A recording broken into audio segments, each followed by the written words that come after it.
நாமக்கல் சிவாலயத்தில் ஸ்ரீ சரபேஸ்வரருக்கு ஆடி மாத ஞாயிற்றுக்கிழமை ராகு கால சிறப்பு பூஜை.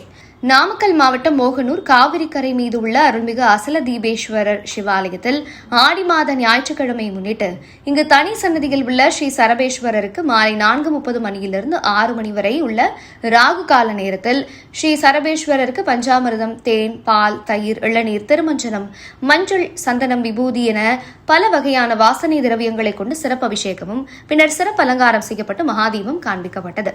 சிவபெருமானின் 64 மூர்த்திகளில் ஸ்ரீ சரபர் 30வது மூர்த்தியாவார். பாதி சரீரம் விலகினாலும் பயங்கர சக்தி படைத்த பலசாலியாகவும், பாதி சரீரம் பறவையினால் மிக சக்தி வாய்ந்த சரபட்சியாகவும் பயங்கர உருவத்துடன் சரபேஸ்வரரின் தோற்றம் இருக்கும். இந்த சரபேஸ்வரரை ராகு கால நேரத்தில் ஞாயிற்றுக்கிழமை வணங்குவதால் எதிரிகள் குலநாசம், புத்தி முத்தி ஏற்படுதல், பில்லி சூனியம் ஒழிப்பு, மரண பயம் நீங்குதல், மனவியாதிகள் நீங்குதல், குடும்பத்தில் மகிழ்ச்சி உண்டாகுதல், ராஜ உபச்சாரம் உள்ளிட்டவைகள் கிட்டுவது என ஐதீகம். எனவே பக்தர்கள் இந்த சரபேஸ்வரரை 11 முறை சுற்றி வணங்கி சென்றனர். வருகை புரிந்த பக்தர்களுக்கு அன்னதானம் வழங்கப்பட்டது. பக்திராஜாய தீமஹி